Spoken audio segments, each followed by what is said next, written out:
అవినీతి రహిత భారత నిర్మాణమే తన ధ్యేయమని ప్రధాని నరేంద్ర మోదీ ఉద్ఘాటించారు. పెద్ద నోట్ల రద్దును అవినీతి నల్లధనం మహమ్మారుల్ని పారద్రోలే దిశగా చేపట్టిన కీలక చర్యగా అభివర్ణించిన ఆయన నోట్ల మార్పిడితో కలుగుతున్న ఇబ్బందులు తాత్కాలికమేనని గోవాలో పలు అభివృద్ధి కార్యక్రమాల్ని ప్రారంభించిన తరువాత వివరించారు. అవినీతిపై పోరాడాలంటూ సార్వత్రిక ఎన్నికల్లో దేశ ప్రజలు ఇచ్చిన తీర్పునకు అనుగుణంగానే ముందుకు సాగుతున్నట్లు స్పష్టం చేశారు. प्यारे देशवासियों, मैंने 8 तारीख रात को 8 बजे देश के सामने काले धन के खिलाफ, भ्रष्टाचार के खिलाफ मैं जो लड़ाई लड़ रहा हूं, देश जो लड़ाई लड़ रहा है, उस दिशा में एक अहम कदम उठाया है. आप मुझे बताइए भाइयों बहनों, 2014 में आपने वोट दिया था, भ्रष्टाचार के खिलाफ दिया था कि नहीं दिया था? आपने एक काम करने के लिए मुझे कहा था कि नहीं कहा था? काले धन के खिलाफ काम करने के लिए आपने मुझे कहा था कि नहीं कहा था? आपने मुझे कहा था तो मुझे करना चाहिए कि नहीं करना चाहिए? आप मुझे बताइए, आपने जब मुझे ये करने के लिए कहा था तो आपको भी पता था ना भाई ये काम करूंगा तो थोड़ी तकलीफ होगी. ये सरकार बनने के तुरंत बाद हमने एक सुप्रीम कोर्ट के निवृत्त न्यायमूर्ति के नेतृत्व में स्पेशल इन्वेस्टिगेशन टीम बनाई, SIT. ये काम पहले वाली सरकारें टालती रही थी, हमने किया था. जब मेरी पहली कैबिनेट में पहले ही दिन ऐसा बड़ा कड़ा निर्णय करता हूं तो पता नहीं था कि मैं आगे करने वाला हूं जी. मैंने छुपाया था क्या? कुछ नहीं छुपाया मैंने देश को कभी अंधेरे में नहीं रखा है, मैंने देश को कभी गलतफहमी में नहीं रखा है. खुल करके बात कही है और ईमानदारी से.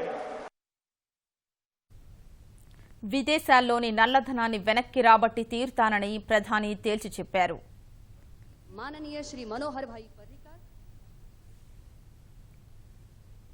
देशों के साथ पिछले 50-60 साल में ऐसे एग्रीमेंट हुए थे कि जिसके कारण हम ऐसे बंद गए थे कि हम कोई जानकारियां ही नहीं पा रहे थे.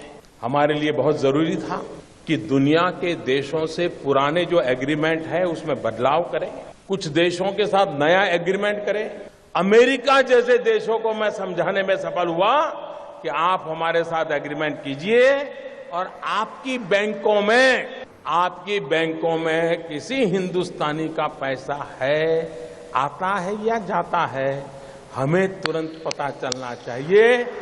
यह काम मैंने दुनिया के कई देशों के साथ किया है, कुछ देशों के साथ अभी भी चल रहा है. लेकिन विश्व में कहीं पर भी भारत की चोरी लूट का पैसा गया है तो उसकी तुरंत जानकारी मिले, इसका प्रबंध पुरजोश तरीके से हमने किया है.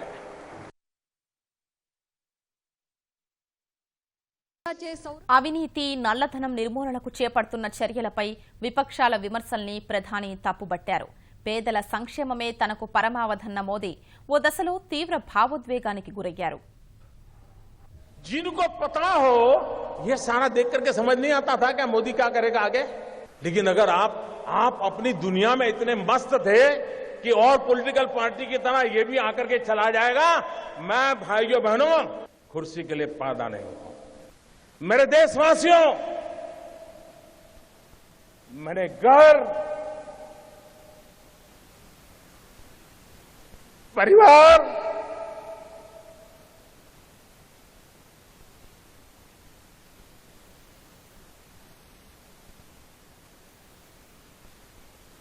सब कुछ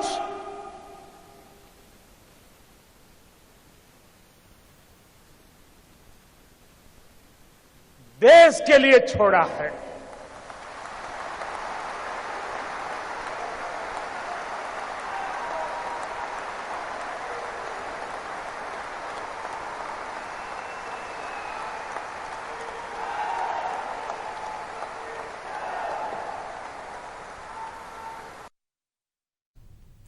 బినామీల్ని అడ్డం పెట్టుకుని అక్రమ లావాదేవీలు సాగించే వారిపైన ఉక్కుపాదం మోపుతామని ప్రధాని హెచ్చరించారు.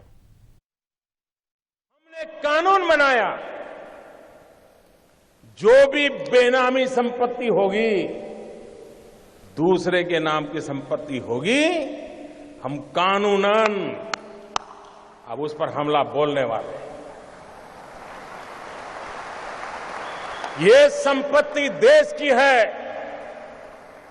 ये संपत्ति देश के गरीब की है और मेरी सरकार सिर्फ और सिर्फ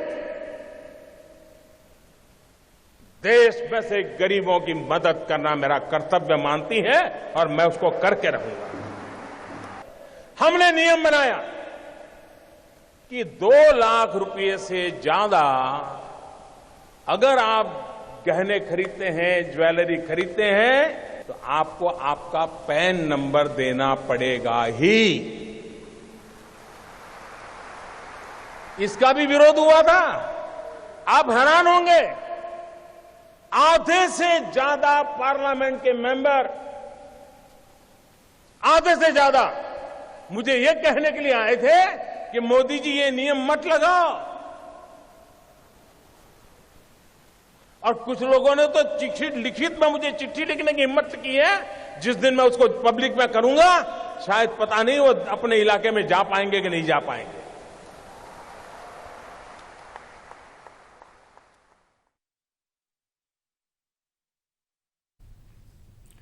గోవాలో చేపట్టిన అభివృద్ధి కార్యక్రమాల ప్రారంభోత్సవానికి వచ్చిన స్థానికులు పెద్ద నోట్ల రద్దు విషయంలో ప్రధాని నరేంద్ర మోదీకి తమ సంపూర్ణ మద్దతు ప్రకటించారు. ताली बजा करके मुझे आशीर्वाद दे। देश देखेगा, देश देखेगा ईमानदार लोग। इस देश में ईमानदार लोगों की कमी नहीं है। इस देश में ईमानदार लोगों की कमी नहीं है। आप शाबाश मेरे गोवा के प्यारे भाइयों बहनों, मैं बहुत बहुत धन्यवाद।